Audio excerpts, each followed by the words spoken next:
مقامات اوکراین اعلام کردند که برای آزاد کردن بخمود از نیروهای روسیه جنگی سخت ادامه دارد. این شهر واقع در شرق اوکراین مورد هدف حمله های بی‌ایست روسیه قرار گرفته است. نتیجه درگیری در بخمود برای هر دو جانب در این جنگ یک ساله حل کننده ارزیابی می شود.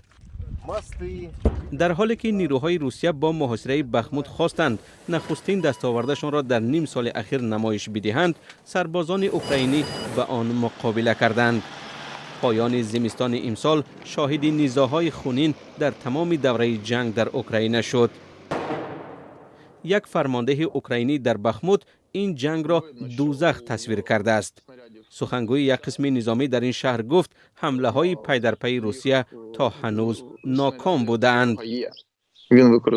معلوم است که حریفان کمبود مهمات جنگی دارند، ولی در هر صورت هنوز دارند. آنها میخوان زیربناهای ما راه و دسترسی به جایهای موضع گرفته نیروهای ما را خراب کنند، اما برای این ذخیره کافی ندارند. درگیری پرشدت و پرتاب هزارها سناریاد و موشک از خط شرق و جنوب جنگ ذخیره تیر و توپ هر دو جانب را کم کرده است. حالا متحدان اروپایی کیوف در اساس یک سازش تلاش دارند برای ادامه درگیری ها لوازمات جنگی خریده و دسترس کنند. کمبود دسترسی به لوازمات جنگی بین رهبر زرخریدهای روسیه یوگنی پریگوژین و رهبریت نظامی این کشور اختلاف به وجود آورده است. پریگوژین که ده ها هزار نفر را از محبس‌های روسیه به جنگ در اطراف بخمود سفربر کرده است، منصبداران وزارت دفاع روسیه را برای تامین نکردن جنگجویان با لوازمات جنگی به خیانت عیبدار کرد. وزارت این ادعای او را رد نمود. پریگوژین روز دوشنبه گفت که به نماینده او اجازه ورود به ستاد فوری روسیه داده نشد. وزارت دفاع روسیه در این باره واکنش نکرد.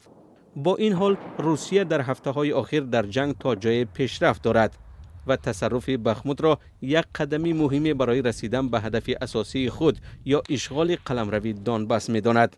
اما واشنگتن بر این است که حتی اگر روسیه موفق شود و این شهر را زیر دست خود بگیرد هم در جنگ پیشروی زیاده نخواهد داشت. وزیر دفاع آمریکا در صحبت با خبرنگاران در خاورمیانه گفت اشغال بخمود اهمیت بزرگ و استراتژی ندارد.